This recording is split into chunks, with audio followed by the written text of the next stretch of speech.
Good evening, everyone. I'd like to call the October 9th, 2017 Board of Education meeting to order. Apologies for being, I believe, 8 minutes late. We had to meet in executive session regarding some confidential matters. We've saluted the flag in executive session, so I believe we are now ready for a roll call. Mr. McLaughlin? Mr. Byrne? Here. Dr. Dunton? Here. Mrs. Richmond? Here. Mr. Fry? Here. Mrs. Korn? Here. Mrs. Gray? Here. Mrs. McCune? Here. Mrs. Wooldridge? Here. Mr. Syatt? Here. Mr. Markarian? Here. Mrs. Swerner? Here. Madam President?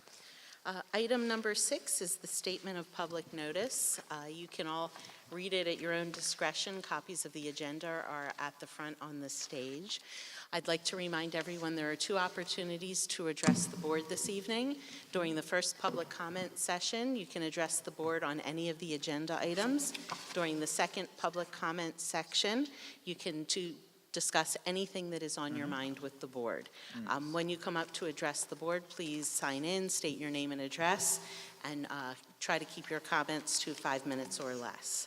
With that, we are up to our student representative report, and I know there's a lot going on at Ridge these days. Mr. Milligan? Hello everybody. This is a really big week for Ridge. It's our Spirit Week, and we've been really excited for this for a long time. The student government has been planning it pretty much since the summer, so we're starting off tomorrow, Tuesday morning, with a senior breakfast in the parking lot. We're getting bagels. I think O'Bagel is bringing them in, and we're starting off the week. We didn't have anything today, but we're starting off tomorrow. We're getting our senior t-shirts and going and having a breakfast.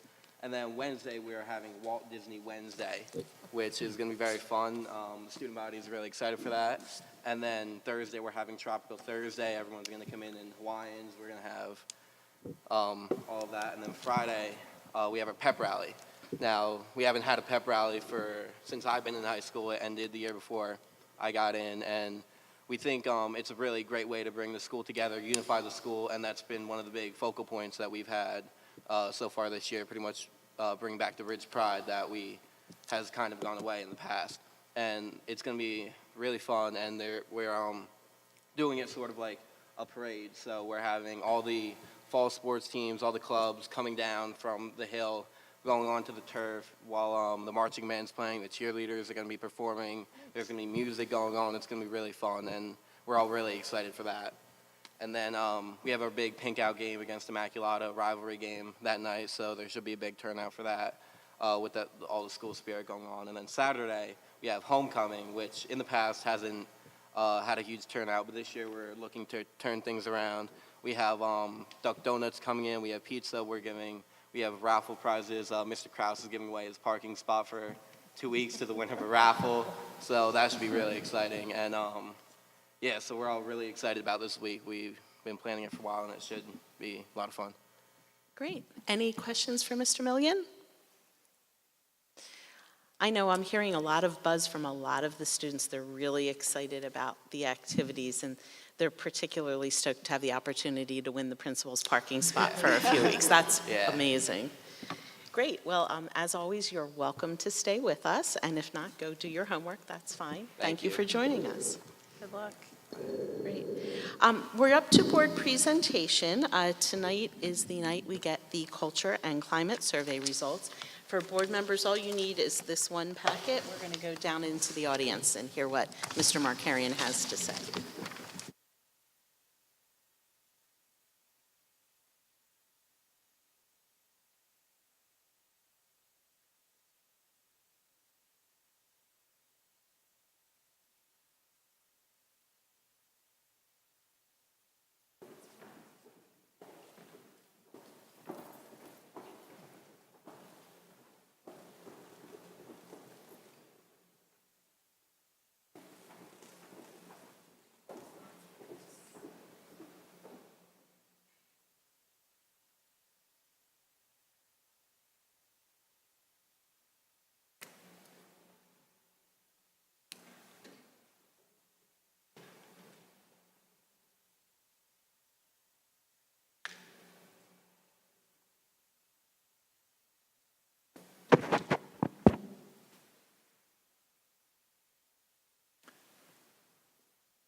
Okay, good evening, everybody. Thanks for being here tonight with us.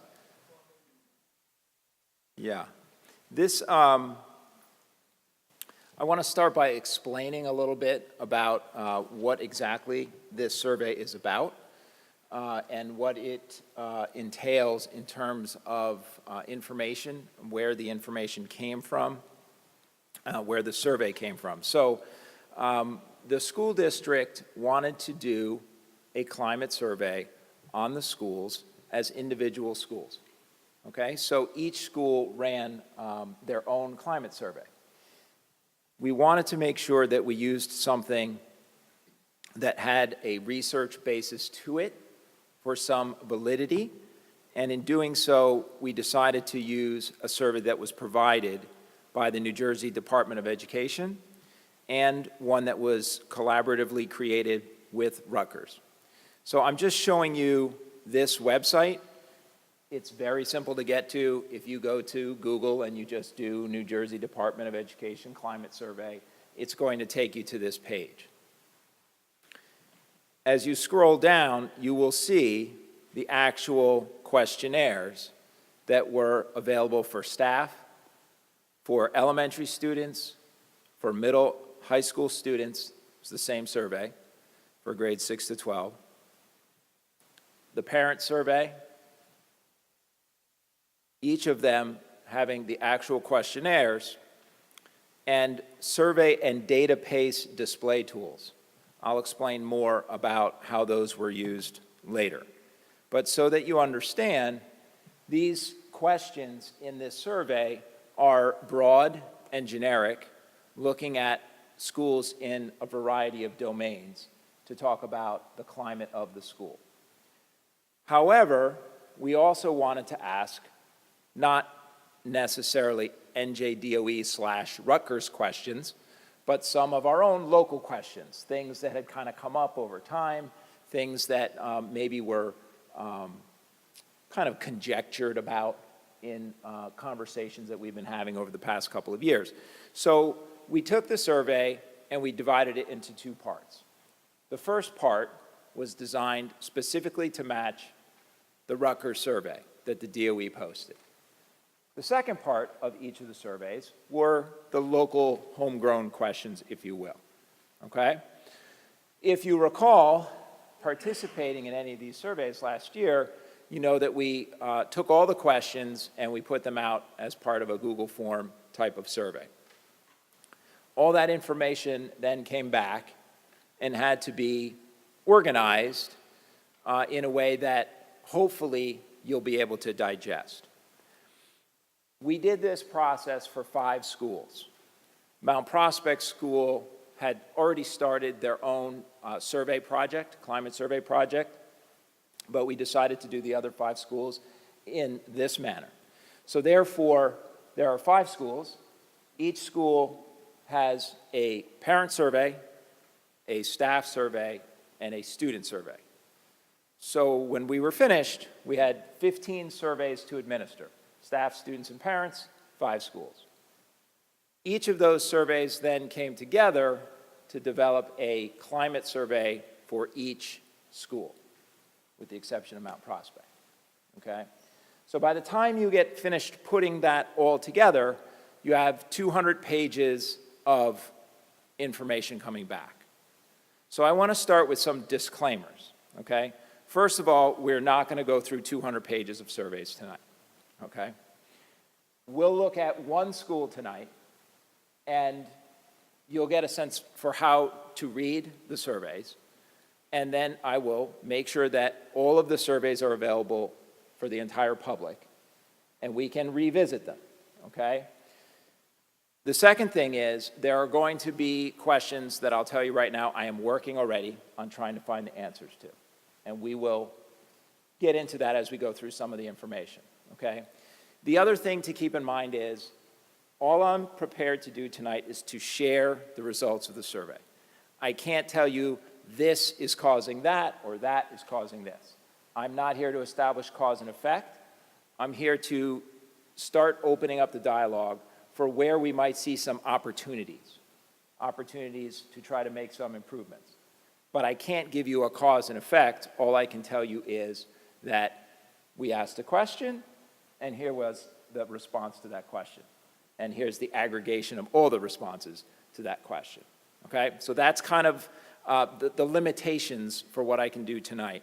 But I want to get this information out there, and I want to start working with it. So I think it's important that we start looking at it, and we start getting it out to the public.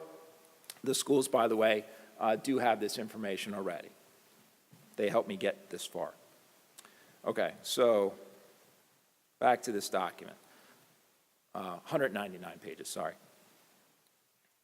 So first, table of contents, okay?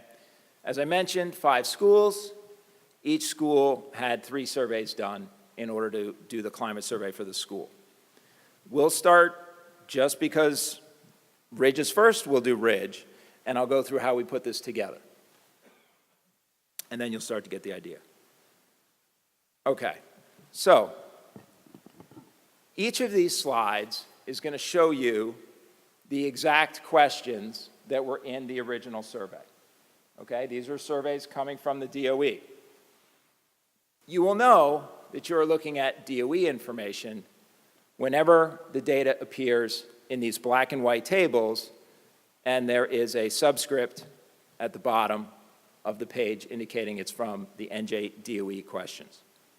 Okay? If you recall, I mentioned before that the DOE has what they call the Survey and Data Paste Display Tool.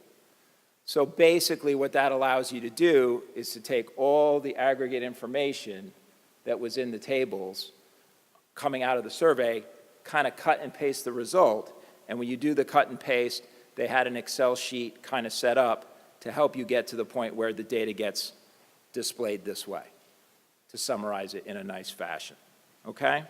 So here's an example of how the data gets displayed, all right? You'll notice that the first domain is shown as physical environment, okay? So when the survey was designed, it was designed to take a look at different aspects of the school, things like the programs, how kids are getting along, how's the building, okay? So the first domain here is showing what the staff think of the physical environment of the school in broad ways, right? Broad ways. Things like the school environment is clean and in good condition. This was question 1D on the survey. People had to respond by saying that they strongly disagreed, all the way up to strongly agreed. And as an example, in question 1D, you can see that the average response was 3.43, with 108 staff members at Ridge High School responding to that question. Okay? And since the scale is 1 strongly agree, 2 disagree, 3 neutral, 4 agree, 5 strongly agree, you can get a sense of kind of where does the staff as a whole feel on a scale of 1 to 5. They're at 3.43. All right? But the nice thing about the results is you can drill down into how many people responded very specifically with a 4, a 5, 1, 2, or 3. So in the case of 1D, you can see that there were 43 people who agreed with the statement that the school environment is clean and in good condition, which is 39.8% of the 108 people who responded to that question. Okay? We're good? Okay. So this is the physical environment domain at Ridge High School as the staff view it, okay? So you have to pay attention to the headers at the top, right? School climate survey, school staff, Ridge High School. And the next domain is teaching and learning, okay? This domain had more questions associated with it. And if you were to go back to the original survey that I showed you where the links were, you would see these items, 2A, 2C, 2F, okay, 2H, as an example of something that was related to the domain of teaching and learning. Question 2A was that students at this school don't care about learning. Okay, what did the staff say about that? 19.4% strongly disagreed that students don't care about learning. 17.6% were neutral. 1.9% agreed with that statement. And you can see that the average was 2.3, the mean rating 2.3 for 108 respondents. Okay? So I'll just leave this up there for a second, and you can take a look at some of the other items. So the mean is the average response. So we go back to 2A. We had 21 people scored a 1. 52 people scored 2, meaning they disagreed. 19 people scored neutral, or 3. So if you take 21 1s plus 52 2s plus 19 3s plus 14 4s plus 2 5s and add that up and divide by 108, the average response was a 2.3. Well, 2 is disagree and 3 is neutral. So it tells you that the staff as a whole is somewhere between a 2 and a 3, pretty close to 2. So for the most part, people disagree with the statement, students at this school don't care about learning, which is good. We don't want our teachers to say that students at this school don't care about learning. If lots of people agreed with that, and this number was a 4.3, that would be concerning.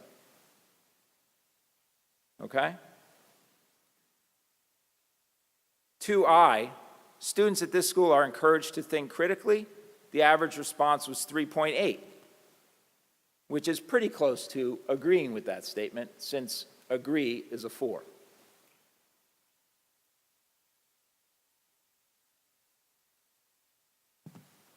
(3F), I do not have enough autonomy over my classroom. Most people were between disagree and neutral. I'm glad about that. I want people to think that they have autonomy as professional educators over their classroom. Okay? So, this is the second domain, teaching and learning, according to how the school staff view this domain. Okay. Page 5 is the next domain, morale in the school community. According to the staff, how do the staff feel? Students have pride in the school, 3.39. More than neutral, but not agreeing. My class enrollments are too large. Pretty neutral on that. That's probably good. I spend too much of my teaching time on disciplining students. Most people disagree with that. That's good. If everybody thought they spent too much time disciplining students, I'd be concerned. So that's a favorable number. The school is a good place for me to work and learn as a teacher. 4.04, that's good. They agree with this statement. Okay? So each group, students, staff, parents, answered questions for each of these domains. Okay? So looking at the details of the next set of questions, this related to relationships. School staff and relationships. And again, we're on the same scale. So the higher out here, the more closely aligned to agreement people were. The lower this number, the more closely aligned to strongly disagreeing, because it's a straightforward scale from 1 to 5. So I'm just randomly looking at these. 3E, parents respect their children's teachers. Okay, kind of neutral. Students respect their teachers. And again, remember, this was school staff responding. Students respect their teachers. Of 108 people, no one strongly disagreed with this. 63 out of 108, more than half, 58.3% of respondents agreed that students respect their teachers. Okay. The school staff respects and embraces diversity. This is the school staff kind of responding about themselves and their view of how they respect and embrace diversity. Pretty much they agreed with that. 3.92 is the average. Okay? So I think, once you start to get into how this information's reported, it's just a matter of reading and digesting what you think about and looking for areas of potential opportunity, right? Picking out something that seems like, wow, that's a lot lower than I'd like to see it, or a lot higher than I'd like to see it. Maybe this is an area where we have an opportunity to make improvement. The next domain was parental support and engagement. 3M, parents are actively involved with the school, 4.11. So people agree that parents are actively involved with the school. Parents care about how their child performs in school, 4.41. Let's see if we ever break 4.41. I'm glad, right? We want parents to care about how their children are doing in school. That's a good result. If that were a 1.41, we'd go, uh-oh, we have a problem. Okay. And then finally, you have the domain of safety. Do the school staff feel safe? In the hallways and bathrooms, I feel safe in the classrooms. This was one area I thought overall the numbers were very high when I went through the survey. Not surprising. This is a safe place. This is a safe town. We have safe schools, so that's good. Those are good. Those are good results. Then you have the emotional environment. And the kinds of questions here: teachers have close working relationships with each other, 3.76 on average. The code of student conduct is fair, 3.54. The school consistently enforces the code of student conduct, 2.16. You see what I mean? You see what I mean? Like, you can kind of be like, oh, that could be an opportunity for improvement, right? And obviously, what would be interesting over time, right, is to see if we can do things that, move the needle in the right direction, right? And it may be that something is an opportunity for conversation. So if the staff are saying this about the code of student conduct, then maybe the conversation is, hey, let's talk to some staff about why they feel that way. Let's start a conversation about that, right? It may be that when you start putting some attention towards a question, it takes you in a completely different direction than you might expect, just by looking at a first pass, big, wide kind of question, right? Sometimes these big, wide surveys lead you to the next survey that says, okay, we want to drill down on this question. Let's ask some other questions about what might be causing that opinion to come out. Let's get some teachers and staff together and say, hey, let's talk about this. What are some questions that we could ask that would help us drill down into why people seem to be giving us a number here that we're not real pleased about, right? Okay. Administration support. So this is feedback for administrators from teachers, right? School administrators give me useful feedback on my teaching. Kind of, 3.37. School administrators follow through on their commitments, 3.25. School administrators back me up when I need it, 3.24. Right? Kind of get that. Neutral to a little bit more than neutral. I kind of agree a little bit. I guess that's what we need a longer continuum, dividing it up into more descriptors. Okay, so the next piece that I wanted to show you is how, again, remember going back to this database display tool, okay? One of the other features when you drop the raw data into the worksheet is it not only gives you the detailed summaries of each individual question for that domain, it then rolls up all those questions for an overall domain score. So if we were to do this survey backwards, get way out here at a high level, you would just look at these slides, right? This would be, I'm way out here, and I just give me a number for the domain of physical environment, according to the staff, right? This is still the school staff at Ridge. What did they say about the physical environment? Just give me one number. Don't bother me with all the little individual questions. This would be this number. And the higher the number, the better. Now, one of the questions that I'm researching with the DOE is, can you put context to some of these numbers? Or are you just giving us the survey and you can't contextualize it relative to other school districts, relative to the state as a whole, relative to other people that are using the survey? Is there a norm reference? What's normal, right? Or what would be considered really good or really bad? So I need to gather more information if I can get that, if that's available, okay?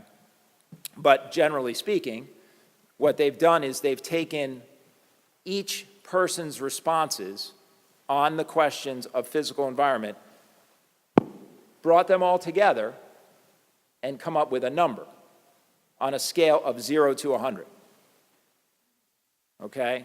So I was asked 4 questions about physical environment as a staff member at Ridge. I scored each of those questions from 1 to 5. So I could have, a perfect score would have been like a 20. But then they scaled that from 0 to 100 and dropped them into the buckets. Yeah.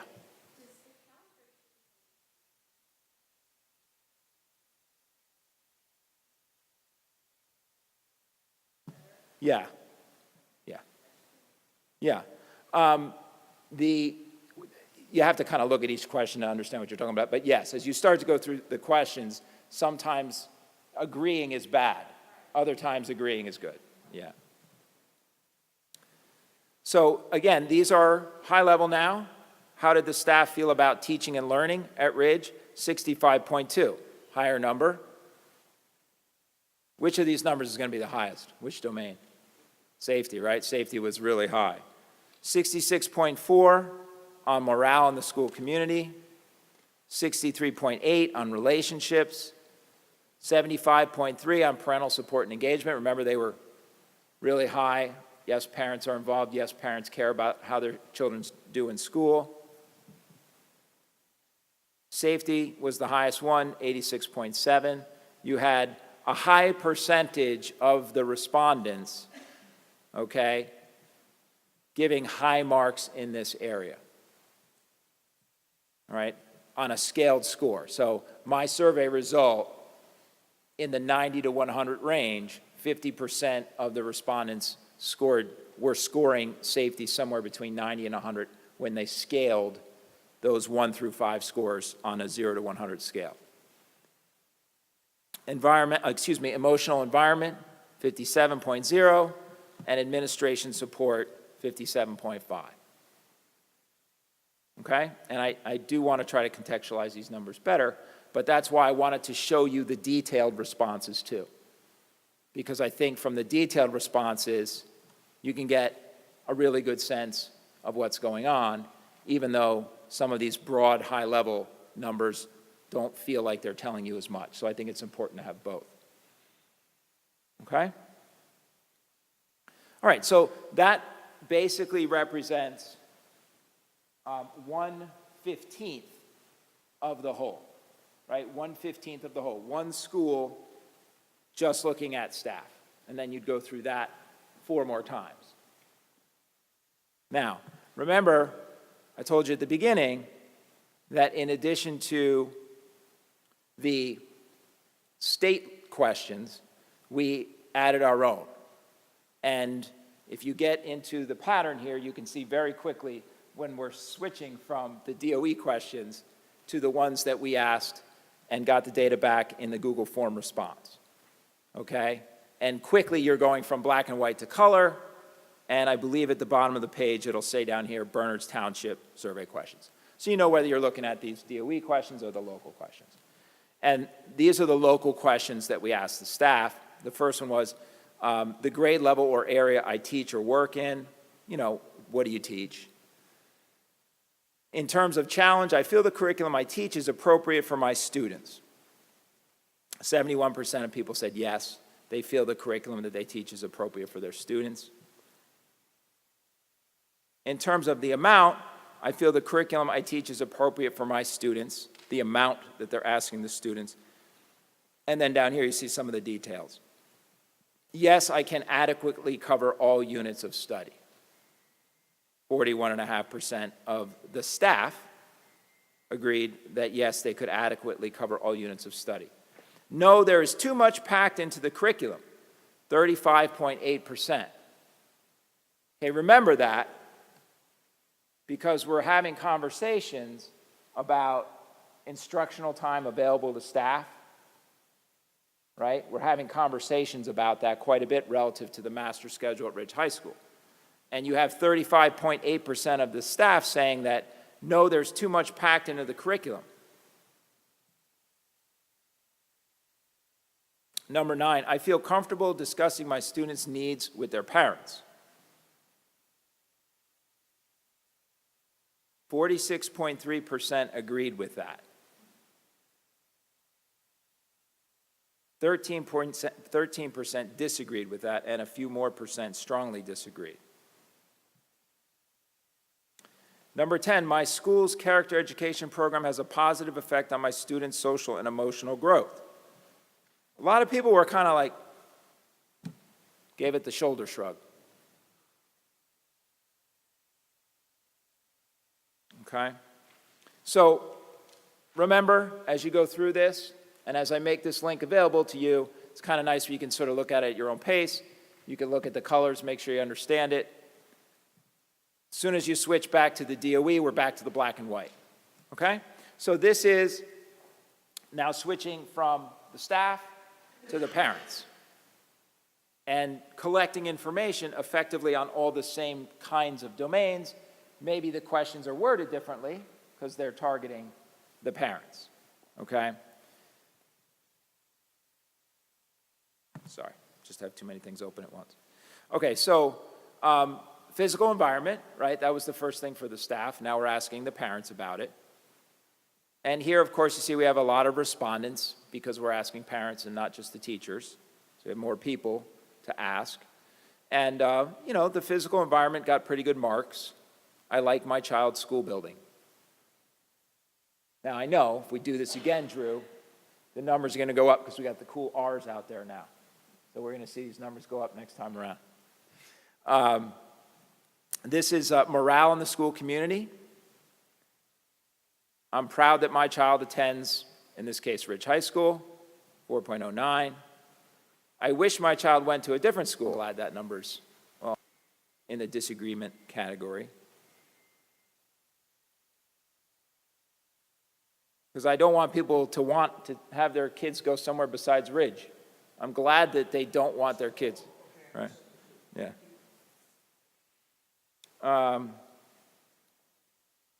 The next domain, again, following the same pattern as the staff questions. You have questions about teaching and learning.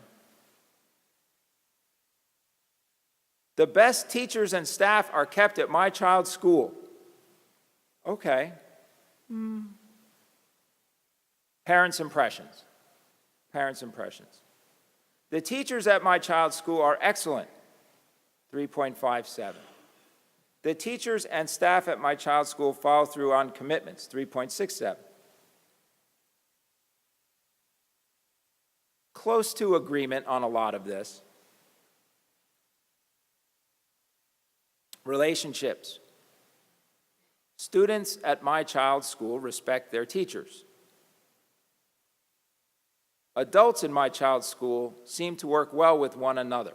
So these are the kinds of questions that they're dumping into the category or domain of relationships. My child can turn to friends at school with questions about homework, 3.95. There was pretty strong agreement there. Question 2L, overall, I respect the teachers at my child's school. Pretty much agreement with that. That's good.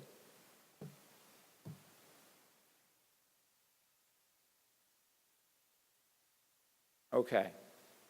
Parental support and engagement. I know what is going on in my child's school. 3.62. I feel comfortable talking with my child's teachers. 3.66. I'm just starting to go a little bit faster out of respect for time here, but you get the idea. Sure.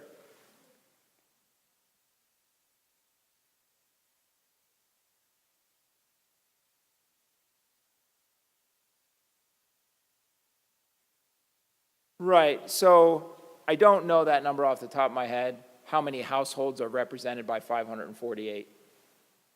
I'd be guessing a third, maybe, thereabouts. I think that's working under the assumption also that one adult at the household responded for that family.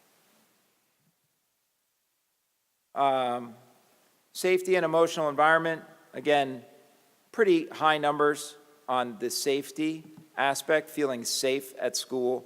Students at my child's school are well behaved. And again, these are the parents' impression. My child is safe going to and from school.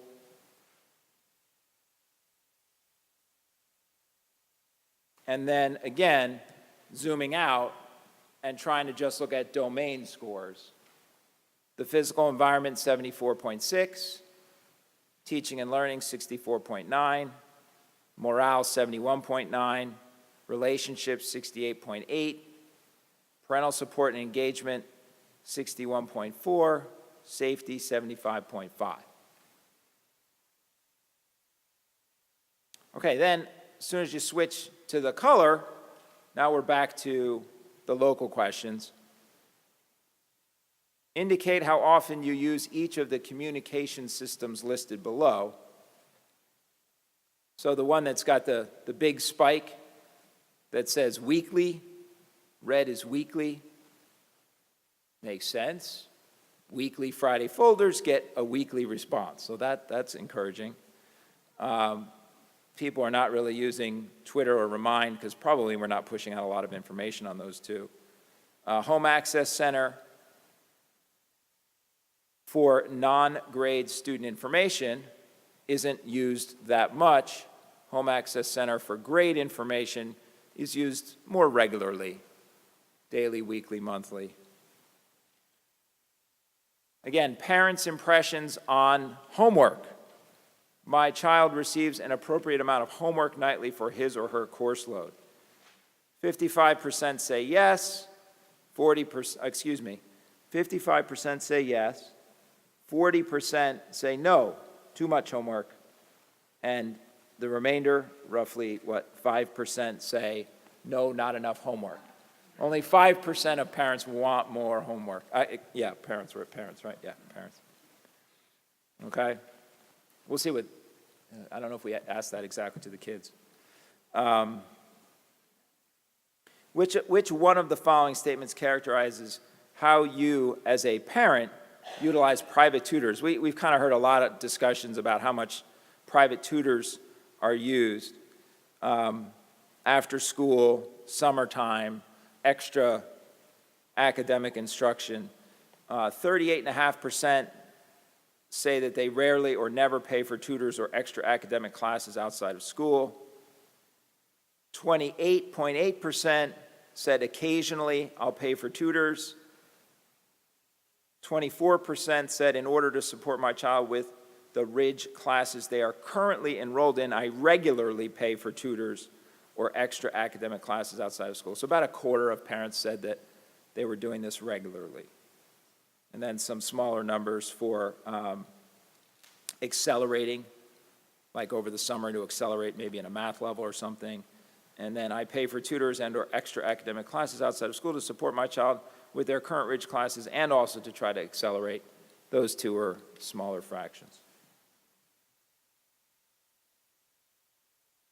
Number 9, Have you ever contacted one of your child's teachers to give them feedback on which of their instructional techniques are or are not working for your child? 41.8% said yes, and 58.2% said no. Okay? So then, the next piece for Ridge would be students, getting student feedback. We had a little over 1,000 students responding to the questions for students, and going back to the black and white, we're back to the state/Rutgers survey items. And the first, same pattern, right? Physical environment. How do the students feel about the physical environment? The length of the school day is about right. Shoulder shrug, 2.91. I often do not have enough time to get from one class to the next. Not really agreeing with that. My school is kept clean, better than neutral, not all the way to a 4. And I like my school building, 3.6. But you notice when you look at some of the percentages, over here you have 46 plus 10, 56% of kids saying that they agree or strongly agree that their school is kept clean. So it depends a little bit on how you want to look at it. Student relationships. Students in my school treat each other with respect. Students at this school are often bullied. Students at this school are often teased or picked on. Obviously, you want that number to be low. Harassment, intimidation, and bullying by other students are a problem at my school. 2.48.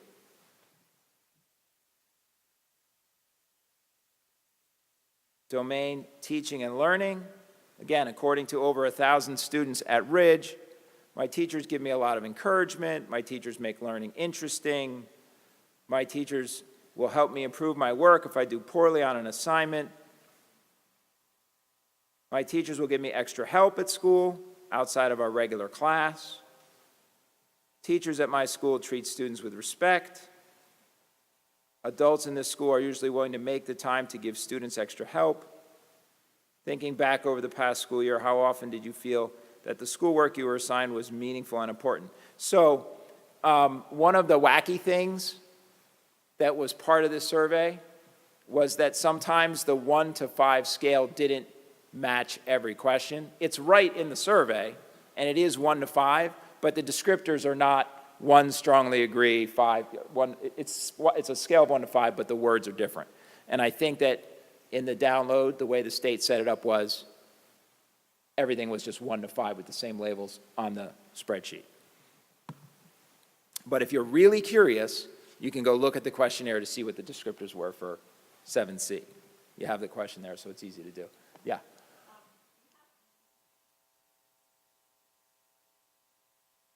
That's in the, we did that when we get to the local questions. Yeah. Okay, morale in the school community, according to the students. I have opportunities to express myself at school. Students help decide what goes on in my school. I wish I went to a different school. I feel like I belong at this school. So you get the idea of the kinds of questions being used to establish, from the student's perspective, the morale in the school community. You heard RJ talking about this right at the beginning of the meeting a little bit.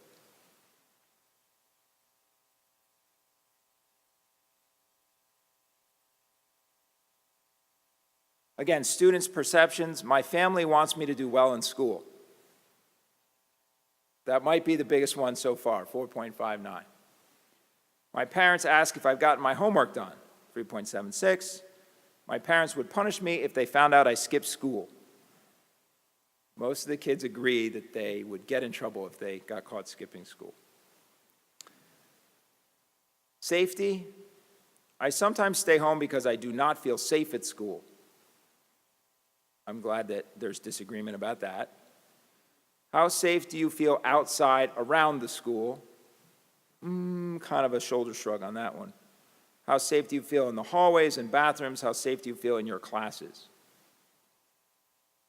This one makes me want to check the spreadsheet again.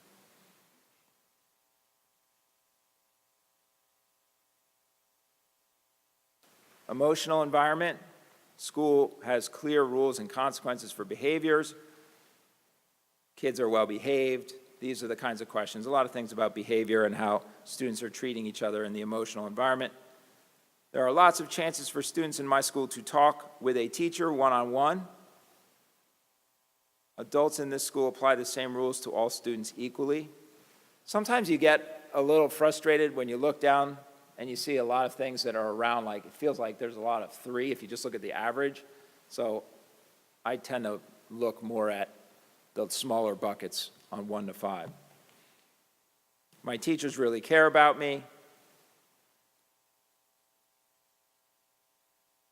And then finally you get into the domain score results.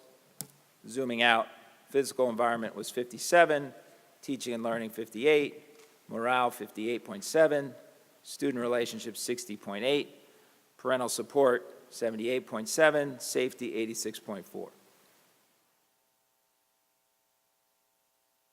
And lastly, emotional environment 56. Nice bell curve though. Okay, then we asked the students a bunch of questions also, and this was the one you were asking, Linda. The percentage, obviously we didn't capture every kid equally. We had 1,000 responses. To help me with my classes, my parents pay for me to be tutored outside of school on a regular basis. We asked a question like this, similar to the parents. No, my parents don't pay for me to be tutored, 69%. Yes, I see a tutor regularly, but for one class, about a quarter, which made sense because the parents said about a quarter of them were using tutors regularly. So that was about the same response. And then the blue, I see a tutor regularly for 2 or more classes, was the balance of that. It's common for students at this school to stay home from school when they are unprepared for a test or major assignment. 81% of the kids said that that was common. They weren't talking about themselves, though. It was the other 81% of the kids. Okay. How much you agree or disagree with the following?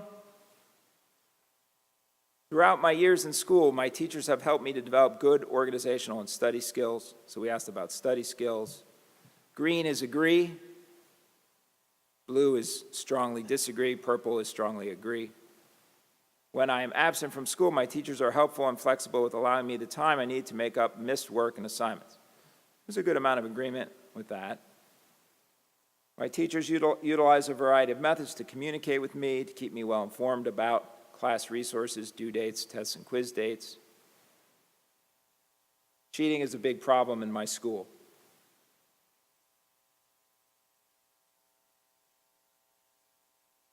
The different weights, we have a lot of conversations about what is the impact of the weighting of courses.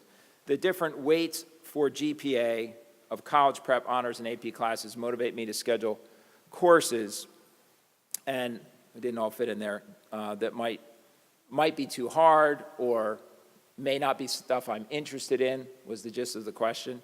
I get overwhelmed with work. There was a good amount of agreement and strong agreement with that weighting impact. This was interesting what they said about homework. On the average night, my homework takes me, 15% said more than 4 hours. 17% said about 4 hours. The biggest number was 26.5% of kids said it took them about 3 hours. 25.8% said about 2, and 15% said an hour or less. I can tell you that was true for my senior last year. After each school day, before I go to sleep, the average amount of time I spend using technology, and the gist of this question was, you were using technology just for non-school stuff. Social media, chatting on the phone, texting friends, watching TV movies, binge watching Game of Thrones, whatever. So 26.6% of kids said 3 or more hours. 15% said about 2.5 hours. 15.2% said an hour or less. 20% said an hour and a half, and 23% said about 2 hours. So 2, 2.5, and 3 or more. 50, 65% are spending at least 2 hours doing that. Read each statement below carefully and choose the one that best describes your situation with respect to the amount of sleep. How are they doing on sleep? The blue says, I'm regularly well rested, I get enough sleep on a daily basis, 7%. Most days I feel like I've had a good amount of sleep, 16%. I feel like I get enough sleep about half the time, roughly 29% of kids. I rarely get enough sleep, and the main reason is because of the amount of schoolwork I have, 16%. And I rarely get enough sleep, and the main reason is that between all of my activities and my schoolwork, I have too much to do. So when you put it all together, schoolwork and activities, I probably should have thrown the texting in there. I might have gone to 50%. Consider your school schedule of classes. Which statement below best describes the classes that you take? Kind of divided into thirds here. Honors and AP, as much as I can get. The orange is mainly college prep. The others are a mix of honors and college prep, and mostly honors classes, and 1 AP is 9%. So very academic. Rate how the following contributes to your level of stress on the scale of 1 to 5. So 5 was high stress, 1 was low stress. And I know they're hard to see. The academic course load is the first one. Green is medium level of stress, 5 is high level of stress. So kind of out here is your stress, and down here is low level of stress. Commitments to sports, teams, clubs, and other activities. And the big one, my grades. Parental pressures were kind of all over. Peer and sibling competition, they didn't really see that as a source of stress. Self and body image was kind of all over. Friends, kind of all over. Teacher relationships, they didn't seem like that was a big driver of their stress. Okay, so then, we were having conversations over the last couple years about an alternate type of schedule at Ridge. We've been talking about rotating drop, and so we wanted to ask the kids a little bit about what their sense of this was, even though we haven't spent a ton of time talking to them about it. So we just asked, what would you think if Ridge changed its school day so that you only had 6 classes plus a lunch? You only meet with 6 of your classes each day. So you have 8 in your schedule, but by rotating, you see 6 a day, 6 a day, 6 a day, even though you have 8 classes on your schedule. I don't understand the concept of the rotating schedule and need more information. 8%, 9% said that. I don't understand the concept of the rotating schedule and need more information. Did I just read the same thing twice? Oh, I wonder if I wrote it that way. I have to check that. So I guess add the 8.8 and the 26.5 together. That doesn't sound right to me, but I have to check that. I understand the concept of the rotating schedule, and I see major advantages in how it could help my quality of life as a student compared to the current schedule. So there was, that was the biggest piece of the pie. I think they saw potential advantages. And this group thought that it'd be worse than the current schedule.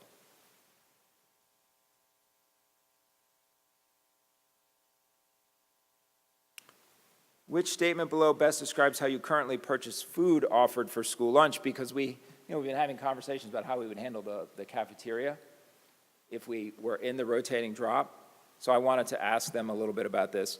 40% of the kids buy lunch from the school cafeteria every day. So you have a lot of kids utilizing the school cafeteria. You want to keep that working well. The red is I buy my lunch from the school cafeteria about half the time. Occasionally is orange. The green is the kids that often bring their lunch, but they buy supplemental things, something to drink, a cookie. And the purple is rarely using the cafeteria, 21%, 21.6. Here we talked about the common lunch or unit lunch.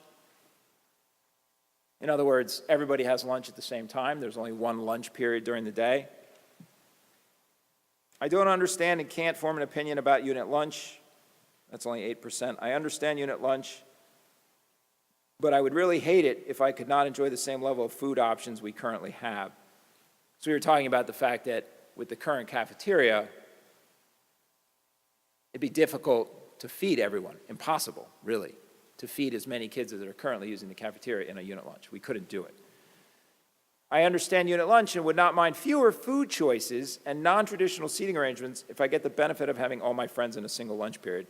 So we're just trying to get a sense of, if you got to have lunch with your friends, but you never got to go to the cafeteria, would that be a big issue for you? Because we couldn't feed everybody there. That was 26%. I don't think switching to a rotating schedule where we only have 6 classes per day is a good plan, so it's not worth changing to a unit lunch, 23%. It's difficult. It was difficult to try to tease out their opinions on these unit lunch, rotating drop kinds of questions, but we tried. Please read all the choices below and select one that best characterizes your opinions about this is Home Access Center. I never use the Home Access Center to check my grades. 75% of the kids are regularly using the Home Access Center to check their grades. Now Aspen. Before it was called Home Access Center, now it's Aspen Student Portal. And coming soon to a theater near you, the Parent Portal. 24, overall opinion on grading systems. How do they understand the teachers' grading systems, and do they feel like they understand how they're being graded, and they get their materials back and they understand where they stand in the class? Like, I know how I'm doing. I have the information, I know how I'm doing. 31% said they understand the grading systems and they know where they stand. Hack is up to date. Now it's Aspen's portal. I understand the grading system, but I feel like weeks go by before I get feedback on my assessment, so I don't know where I stand. 37% said that. I don't understand the grading system, but I know my grades because I get timely feedback on my assignments. So I know where I stand, I just don't know how I got there. I understand the grading systems, but I know my grades.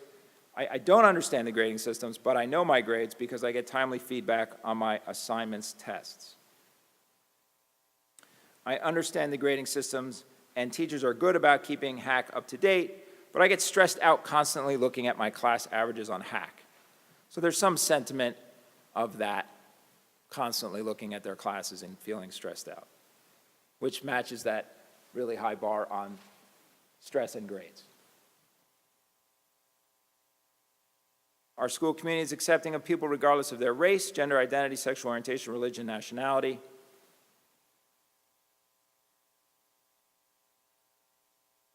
This is how they feel about study halls.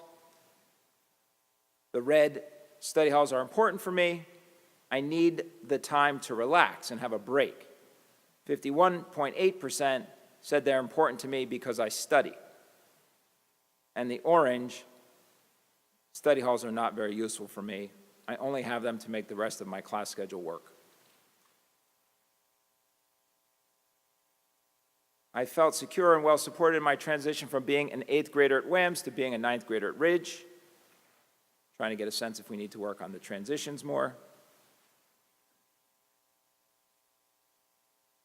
28, I feel a lot of pressure from my parents to take challenging classes and to do very well in school.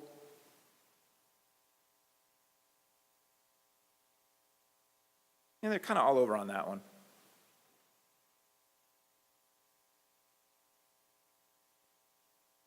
And then the one biggest challenge facing Ridge, academic pressure, college admission, and grades. 68%, the rest are all small, relatively speaking. Gender.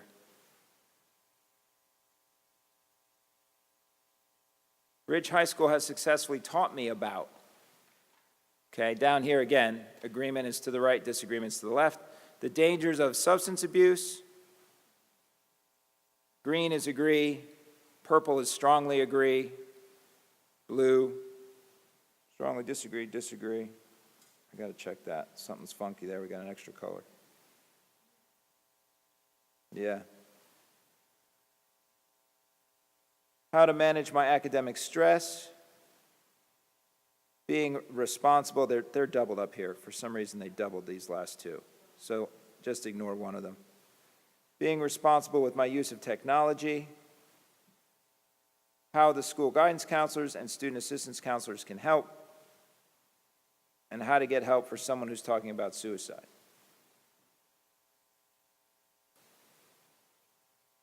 Where is your strongest source of self-esteem from your involvement at Ridge? My friends and the social environment of the school was 37.4%. The other big chunks, participation on a sports team, 25%. Involvement in a club or activity, 17.7%. And academics, 16%, 15.9%. That's where they believe their best source of self-esteem is coming from at Ridge. Okay. So then you get into Annan and the other 3 elementary schools that we did. Okay, so, that was roughly an hour just for Ridge. So you can see what I mean when I say it's a lot. When you're looking at the details of the questions, when you're looking at the high-level views. So, the moral of the story is we have a lot more work to do. So as far as I'm concerned for next steps, we've got it all collated now. Each school has a school safety team, right? Each of the school safety teams is going through this and needs to look at opportunities for improvement and think about what kinds of things would they like to do in their school to move the needle on this. These are school-specific results, okay? Obviously, district things might overlap with what the school wants to do also and vice versa, okay?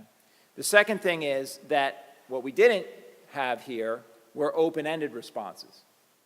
So I need each school to tackle summaries of the open-ended results because if you remember doing the surveys, there were questions at the end that asked things like, what is the best part about your school?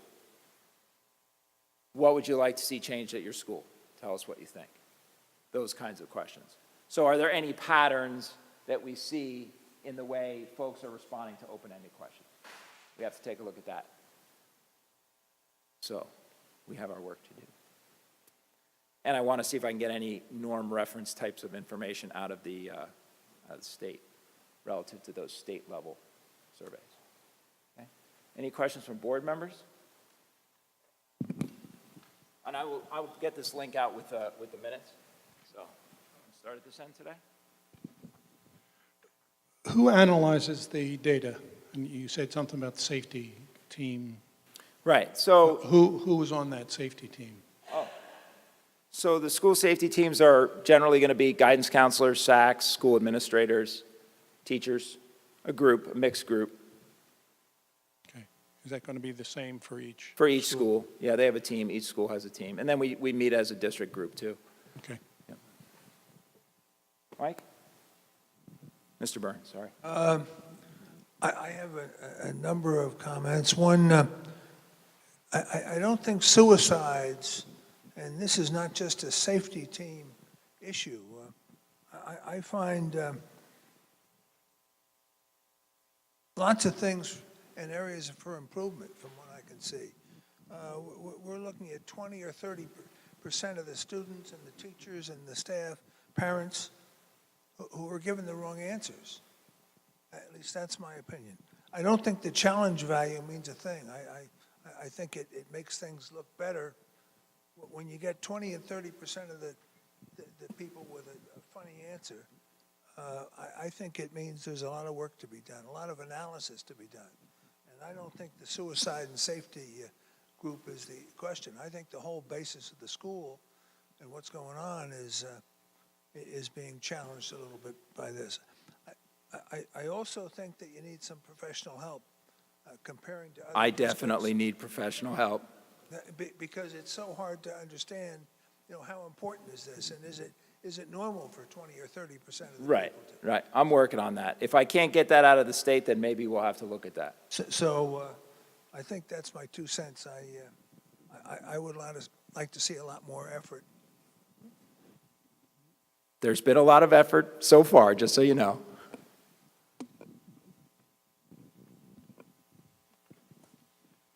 First of all, I think our response rates are pretty good for this type of survey.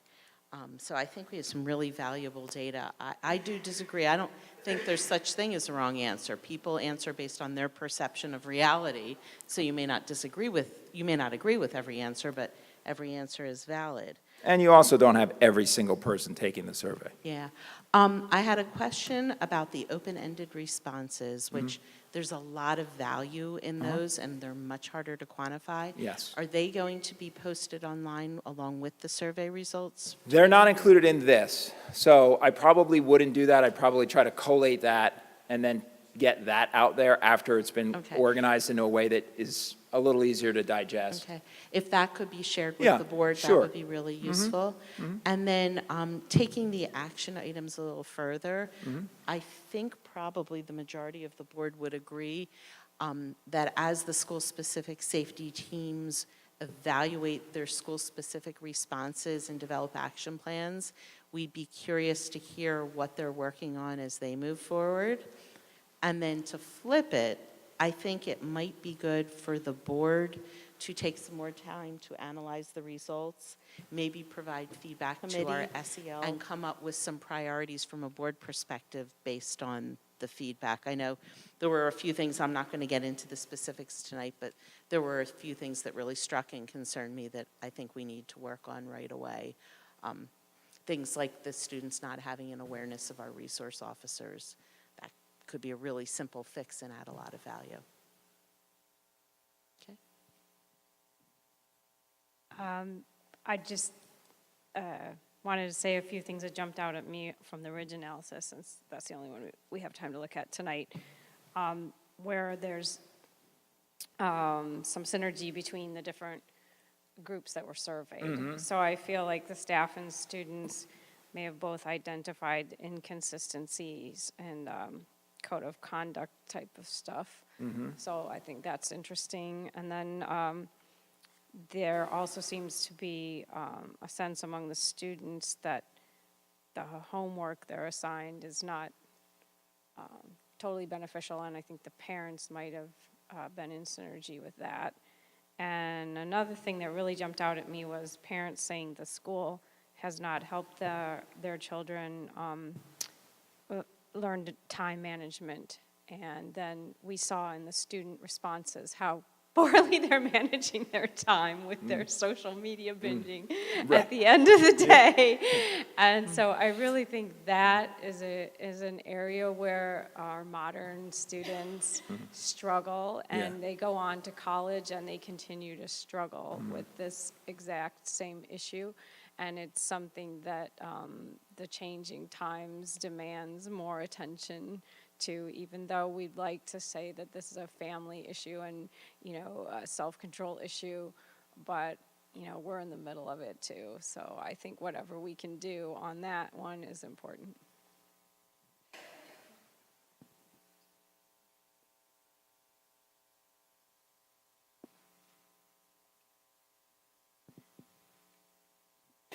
Okay. Well, thank you for your feedback, and we're going to move on to the rest of our agenda. I will post this. It'll be part of the minutes for the meeting, and it'll be available for everyone to look at in more detail. And obviously, we looked at one school, but it gives you the idea of how to read it, and it lets you know where our next steps are. So we're getting there, slowly but surely. It's a big project, obviously. big project. So thanks for your attention. We're going to keep things moving. You're welcome.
All right, we are up to item number 9, the superintendent's report. And I believe there is one item I need a motion for. Sorry, there's an addendum. Oh, I apologize. There is an addendum. There are 2 items I need a motion for. Mrs. Wooldridge, second Mrs. Gray. Mr. Markarian, do you want to talk about it? Sure. The other piece, you may recall that we have to do a couple of reporting periods each year for EVVRS, HIB, and Code of Conduct. We do one report for the fall semester and one for the spring semester, and we summarize those results and post them on our school district website. It's required to be something that we report out onto the board every roughly 6 months. So I did prepare a report for the board on that as well.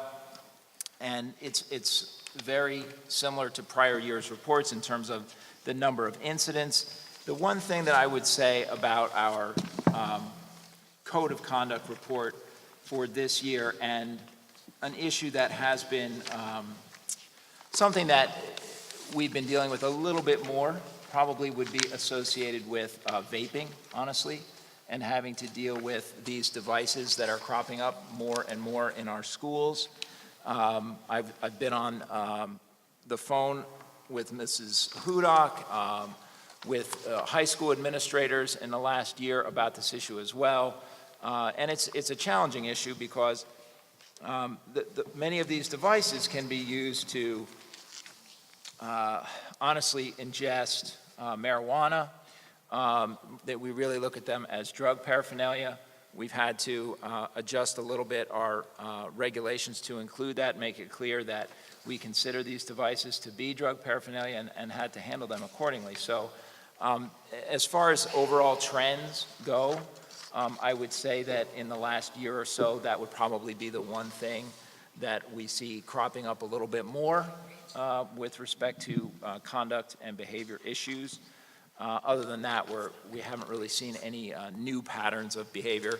We also, if you recall last year, we started implementing a practice at the school, in particular athletic events at Ridge and the prom, with a passive alcohol sensing device, which I think has helped us.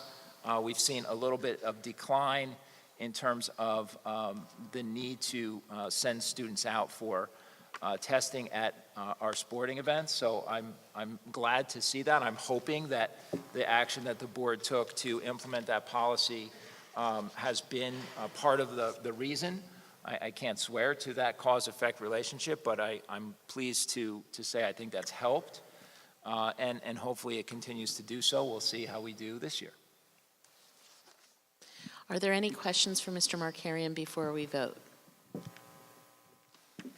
Can we have a roll call, please? Mr. Byrne? Yes? Mrs. Gray? Yes? Dr. Dunton? Yes. Mr. Fry? Yes. Mrs. Richmond? Yes. Mrs. Korn? Yes. Mrs. Wooldridge? Yes. Mrs. McCune? Yes. Mrs. Swerner? Yes. Madam President? We are now up to item number 10, which is public comment on any agenda item. I'd like to remind everyone, please come up, sign in, state your name and address. Try to limit your comments to 5 minutes in length or shorter, and you may only address the board once during each comment period.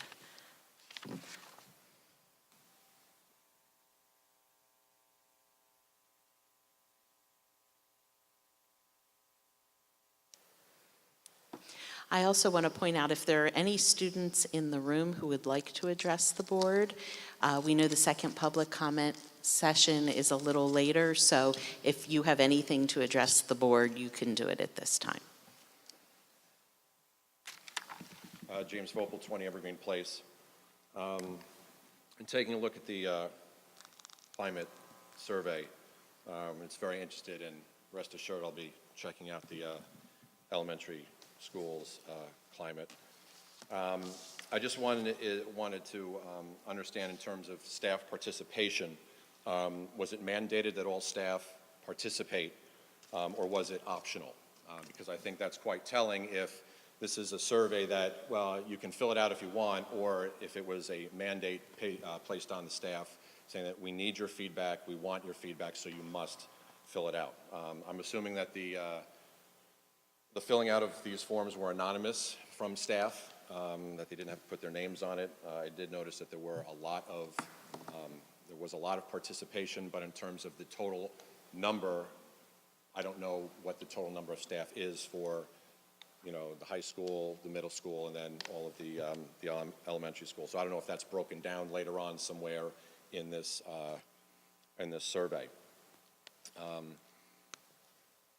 Also, when you take a look at the results, is there a time frame that you have as a board to implement some of these changes that you see, or some of the recommendations that staff and parents and students make? Basically, are you going to take a look at this, analyze it, and then starting in September 2018, we're going to implement X, Y, and Z? Will you take the year? Will you take 2 years? I guess, basically, is it going to depend on the amount of data that you are analyzing? Because I think a lot of people are going to want immediate change for some of these issues that are brought up with these surveys. And I think you have to take a look at and prioritize what it is that needs to be done immediately, and what's going to affect the most change in the quickest time frame possible. Thank you. Thank you. Are there any other public comments on agenda items?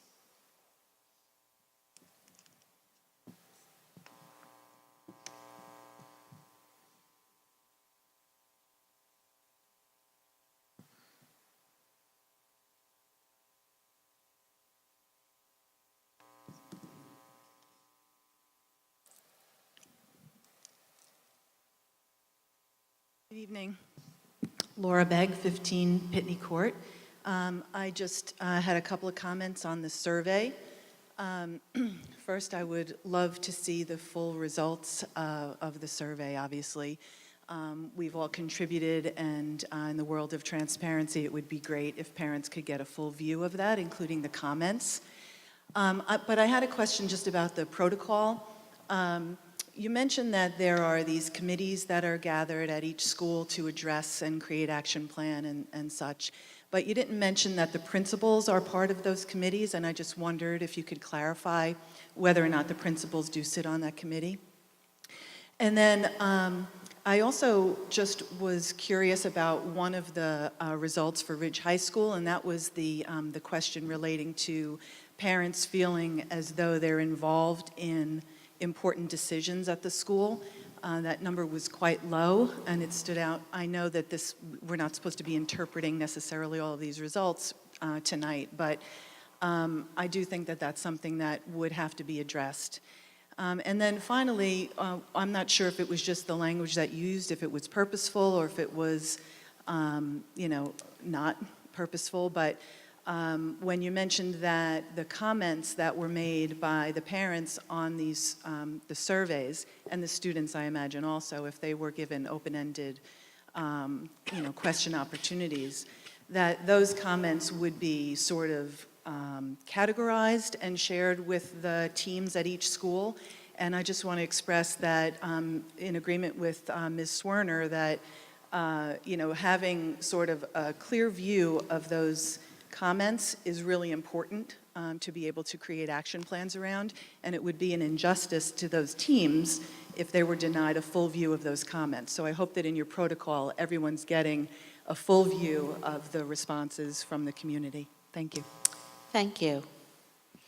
Any other public comment on agenda items? Okay, so I'm going to close that portion of our agenda, and since all of the content with the survey is brand new to us as board members, I'm going to defer to Mr. Markarian for your questions. Okay, so with respect to participation, there was no threat of mandatory participation relative to the staff. We certainly asked the staff for their participation. We expected their participation. I did not do a one-to-one correspondence to see if every staff member did in fact participate. As far as timeframes are concerned for the Board of Education, I can tell you that there are already things going on that are related to some of those survey items. Things that are currently occurring would be things like looking at the master schedule at Ridge High School. That's something that's been ongoing. So there are already things happening that would be relative to the survey. And I think that change takes time, and change doesn't necessarily happen that fast. And we need to let the schools have some time to digest the surveys as well. So I can't promise on what the board mandates or timeframes might be. As far as the school safety committees, administrators are required to be part of the school safety committees. It is sometimes a principal, sometimes an assistant principal, but the administration has to be represented on those committees. Yeah, there were none of the surveys, parents, students, or staff were tracked as to who responded to what. They were anonymous. All right, we are up to the approval of the minutes. It looks like we have 5 different sets we are approving tonight. May I have a motion, please? Mrs. Korn, may I have a second? Mr. Fry? Thank you. Any questions or comments before we approve the minutes? All right, Mr. McLaughlin? Mr. Byrne, Yes? Mrs. Gray, Yes. Dr. Dunton, Yes. Mr. Fry, Yes. Mrs. Richmond, Yes. Mrs. Korn, Yes. Mrs. Wooldridge, Yes. Mrs. McCune, Yes. Mrs. Swerner, Yes. Madam President. Now we are up to committee reports. The only committee report that has a motion looks like it's finance. We have one thing to move. May I have a motion? Mrs. Wooldridge, second. Mrs. Gray. Mrs. Wooldridge, would you like to explain the motion, and do you have anything to report out? This is just one of the, kind of a standard Bills list. finance motion for the bills list, and I don't have a report. We're meeting later this month. Okay, any questions before we vote? The attachment, we have a copy of the transactions. Yeah. We always do, the bills list. Yeah, we The always bills do list, yeah. It was in the folder. Yeah, we usually get it at the meeting, at the finance committee meeting. So this, I think this It seems was- a little early. Yeah, well, it was in the folder for this meeting. I got it, yeah. Okay. All right, can we have a roll call, please? Mr. Byrne, Yes? Mrs. Gray, Yes. Dr. Dunton, Yes. Mr. Fry, Yes. Mrs. Richmond, Yes. Mrs. Korn, Yes. Mrs. Wooldridge, Yes. Mrs. McCune, Yes. Mrs. Swerner, Yes. Madam President. Personnel Committee, Mrs. McEwen, do you have anything to report? No, we're meeting next week. Okay. Policy Committee, Mr. Fry, do you have anything to report? We had a meeting this morning, and we will report out on this in the next meeting. All right, thank you. Curriculum Committee, Mrs. Gray, anything to report? We'll be meeting this Friday. All right, thank you. Advocacy, Mrs. Richmond. Advocacy met last Monday on October 2nd, and we went over the PTO meeting calendar, which I included at the end of the minutes for all of the board members. During the meeting, we just briefly gave an update on Mrs. Swerner and I meeting with Senator Kane and Assemblywoman Munoz on September 12th, And on September 16th, Mrs. Swerner and Mrs. Woldridge went to the NJ SBA Legislative Committee in Trenton. And on September 25th, Mrs. Woolridge and Mrs.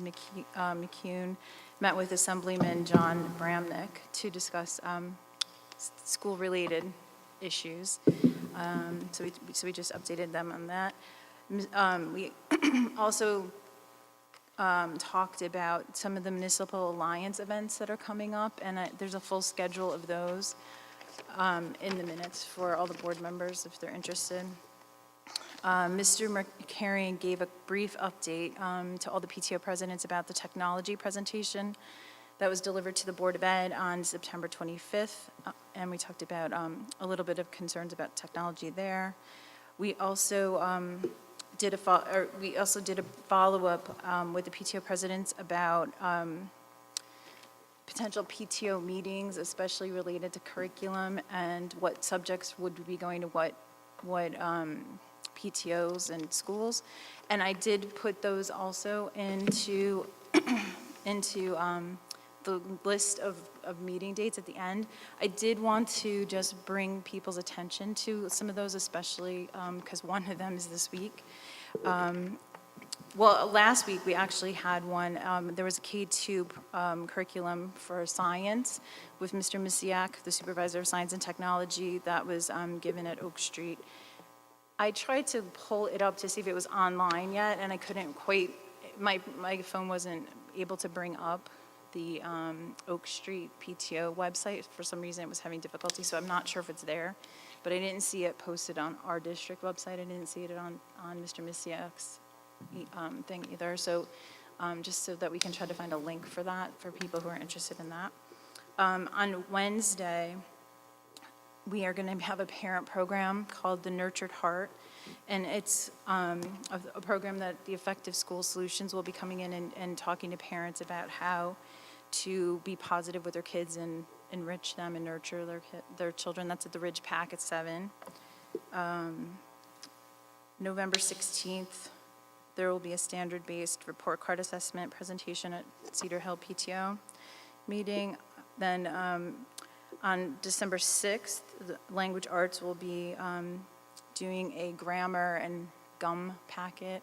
I don't know what gum, the acronym, what it actually stands for. I know grammar's in there somewhere. Thank you. Use mechanics.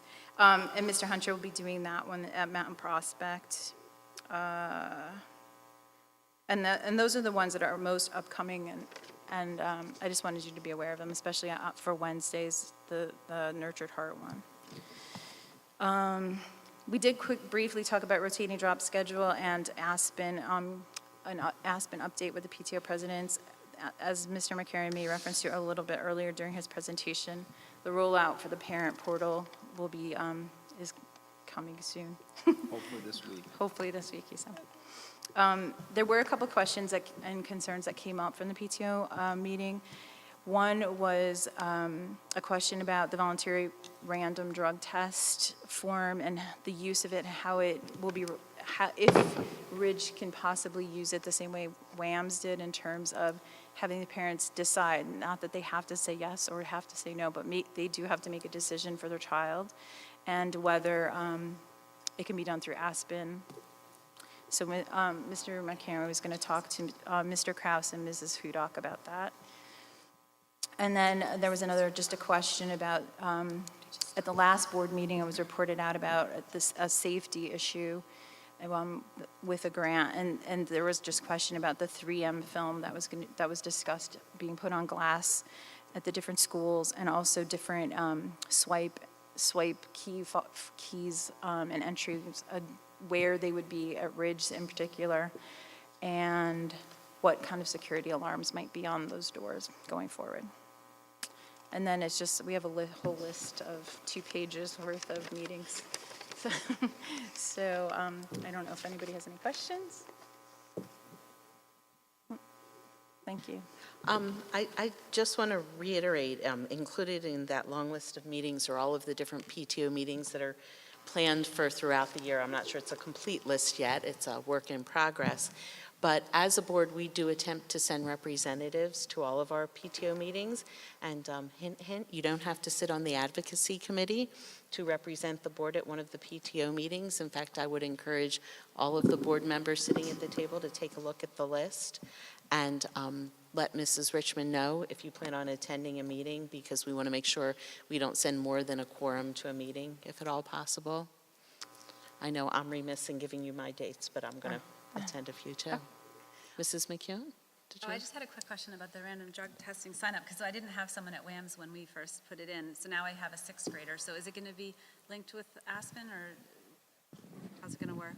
So as Ms. Richmond reported, I need to meet with Mr. Kraus and Mrs. Hudak. I'm trying to make sure that they're using a similar process, and in the past, we had a Google form set up, which we may have to use again this year. I don't know that we're going to be able to get the software, really, they call them workflows. When you add a procedure to gather data from students or parents, they call it a workflow. Every time you create a workflow, it takes some time, it takes some doing. And I don't know, with the way things are going right now in the IT world in our district, if we're going to have the manpower to tackle that one as soon as we might like. So we may be using the Google form again. I've got to get together with Mr. Kraus and Mrs. Hudak and see what we can do to do that. But on an annual basis, yes, we do need to take a look at the new sixth graders and then any new students to the district, because that choice is made until you unmake the choice. So anybody that comes in new, grades 6 to 12, we got to try to capture those kids and refresh the pool, if you will, of students that are participating in voluntary random drug testing. Mrs. Richmond? I forgot to mention, Mr. Mercarian has an Excel spreadsheet on the district website for everybody to, it's like an ongoing, most up-to-date, like, what's the word? Schedule of parent meetings. Yes, it's a schedule of parent meetings, but it's like live, like it's real time, that's what I'm thinking. So for those who don't know, and for the board members too, who weren't in the committee to see where it actually is, it's on the district website. It's on the homepage. It's directly under the news broadcast in the center of the page. Click on news, and then it says events and presentations for parents. So you click on that, the read more button. It will take you to another page. And in bright red, you can't miss it in the middle of that page. If you click on that, it's a whole Excel spreadsheet of all of the parent programming and PTO-related funded parent programming for the whole district. It's current. It's the most up-to-date actual list of programs. There's links to flyers, and it tells you to like target audience, times, places, who's funding it, and what collaborations of groups are helping to run that particular thing. So just wanted to bring your attention to that. Thank you. All right, we're up to liaison reports. I know Mrs. Wooldridge has one. Actually, yeah, I have two. So the Municipal Alliance met on October 3rd, and as the students mentioned when they came, there's more of an emphasis this year on mental health. So we had a presentation from Megan McDermott from High Focus Centers, which provides psychiatric and substance abuse outpatient services for adolescents and adults. And she said that they're seeing more adolescents with co-occurring mental health and substance abuse issues, and fewer students with substance abuse only. And they offer a variety of programs, so that was pretty interesting. The RAD students are currently preparing for the Empowerment Day at William Annan, which is on October 27th. There is a booth at Ridge on vaping that's planned for November 15th, so I think that's timely. And then Joan Harris, who's a Municipal Alliance member, said that she's putting together a task force on a stigma-free initiative for Berners Township, and the goal is to remove the stigma associated with mental health and substance use disorders. Morris County already has done this on a countywide basis, and they have a toolkit for other communities to use, and there's going to be a presentation on this at the upcoming November Municipal Alliance meeting. And then the Somerset County Educational Services Commission met on October 4th, and the superintendent, Hal Dunsavage, reported that They're seeing increasing enrollment, which is good news. They have several new programs, including life skills, a new program for multiply disabled high school students, and they're planning to start a program for students in Somerset County with school phobia and anxiety. And Mr. Dunsavage also reported a substantial increase in their special education transportation program, which deals with out-of-district placements. And basically, the busing, he reported that the busing for our district is going smoothly this year. And they do have enough bus drivers, so that's always good to hear. And Well, that's that's it. about time. Yeah. That's great. Any questions for Mrs. Wooldridge?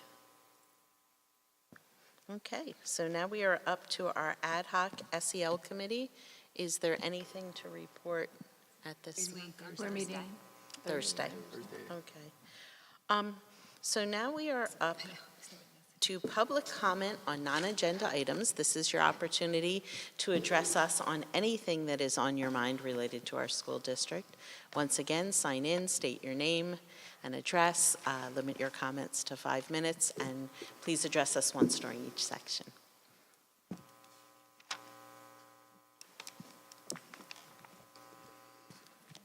And again, do I?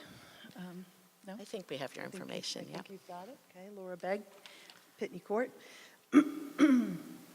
So I just have a couple things that, sort of are responses to various things that you've all been addressing over the last few weeks.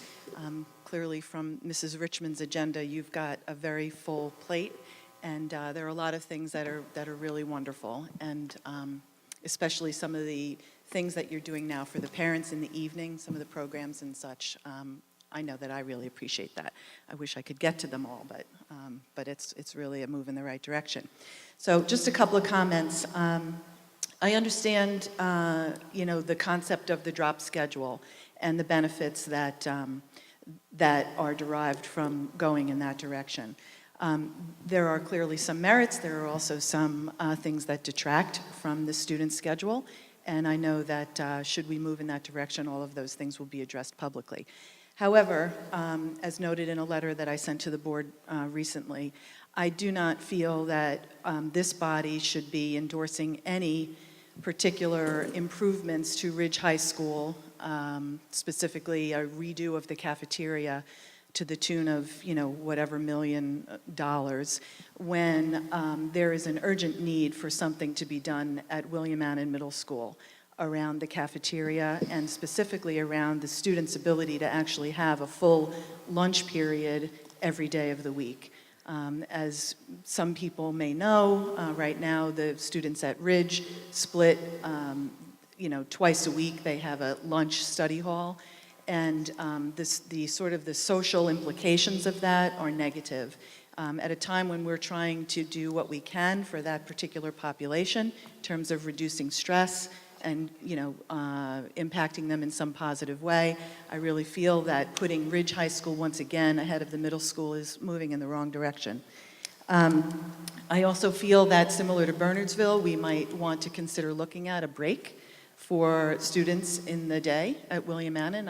I know that there's been some talk about that. I hope that that's being looked at seriously.